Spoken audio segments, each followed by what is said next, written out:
एक महिला भक्त वृंदावन से बिहारी जी लेकर अपने घर आई और तभी बाहर से गोलू घर के अंदर आया और माँ से पूछता है कि माँ, यह कौन है?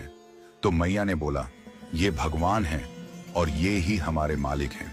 अब तो घर में जब भी कोई नई चीज बनती तो सबसे पहले बिहारी जी को भोग लगता। पहले यह सब चीजें गोलू को सबसे पहले मिलती थीं। इससे गोलू बहुत चिढ़ने लगा और मन ही मन ठाकुर जी को कोसने लगा।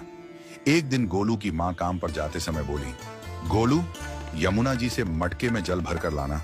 जब गोलू पानी भरने के लिए जाने लगा तो जाते जाते बिहारी जी को कहने लगा, खाने के लिए तो सबसे पहले तैयार रहते हो, लेकिन काम तो मुझे ही करना पड़ता है। अगर यहाँ रहना है तो काम करो। कहकर गोलू यमुना जी से जल भरने के लिए चल पड़ा। गोलू जब यमुना जी में जल भरने लगा तो उसने देखा कि यमुना जी के अंदर बिहारी जी विराजमान है और कह रहे हैं, ला गोलू, घड़ा हम भर देते हैं। गोलू उनको देखकर हैरान हो गया और बोला, नहीं नहीं, मैं अपने आप भर लूंगा। लेकिन ठाकुर जी ने उसके हाथ से घड़ा ले लिया और भरकर घर ले आए।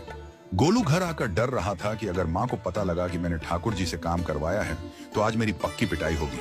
माँ ने घर आकर बिहारी जी को गीले कपड़ों में देखा तो एकदम से हैरान हो गई और कहने लगी कि गोलू, ये जरूर तेरी शरारत है, जरूर तूने ही इन पर जल डाला है। गोलू ने अपनी माँ को समझाने का बहुत प्रयास किया, लेकिन माँ ने उसको डांट कर चुप करा दिया और ठाकुर जी के भीगे हुए वस्त्रों को बदलने लगी।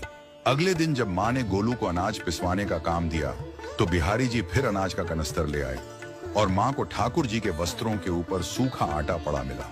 तो माँ ने फिर गोलू को डांटा कि तुझे पता नहीं कि ये हमारे भगवान हैं और तू भगवान के साथ शरारत करता है। आज तूने फिर इनके ऊपर आटा फेंका है। तो गोलू शपथ लेकर कहने लगा, नहीं माँ, मैंने कोई शरारत नहीं करी है। ये तो मेरे हाथ से गेहूं का कनस्तर लेकर खुद पिसवा कर आए हैं। गोलू की माँ आज बहुत गुस्सा हुई। अगले दिन फिर माँ बोली, बेटा गोलू, आज तुम्हारे बाबा बाहर गांव से वापस लौट आएंगे। बस आज का ही काम है, तुम जंगल से थोड़ी लकड़ियां ले आना। गोलू फिर डर गया, कहीं ठाकुर जी फिर मेरे पीछे ना आ जाएं। गोलू ने माँ को बोला कि मैं चला तो जाऊंगा, लेकिन बिहारी जी को समझा लो, वो मेरे पीछे ना आई।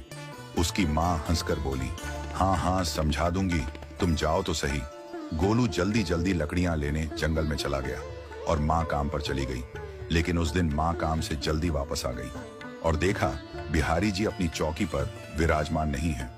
वह तो एकदम से घबरा गई कि कहीं गोलू की शरारत तो नहीं। वह भागी भागी जंगल की तरफ गई। तभी उसने देखा कि गोलू के साथ एक इंसान लकड़ियों को लेकर घर आ रहा है। गोलू की माँ यह देखकर हैरान हो गई कि यह तो बिहारी जी हैं। ये क्या हमारे भगवान हमारा काम कर रहे हैं? इसका अर्थ गोलू ठीक कह रहा था। वह जल्दी जल्दी भागकर ठाकुर जी के पास गई और लकड़ियां उनके हाथ से लेते हुए उनके चरणों में गिरकर रोती हुई बोली, हे बिहारी जी, ये आप क्या कर रहे हो? मुंह गरीब का काम क्यों कर रहे हो? ठाकुर जी मुस्कुराते हुए बोले, हमें तो तेरे बेटे पर बहुत प्यार आता है। सब लोग हमें भगवान समझते हैं, लेकिन एक तेरा बेटा ही था जो हमको अपना मानता था। अपना मानकर वो हमें डांट भी देता था, हमारे साथ गुस्सा भी करता था, और जो हमें एक बार अपना मान लेता है तो हम उसके मान के लिए उसके ही हो जाते हैं।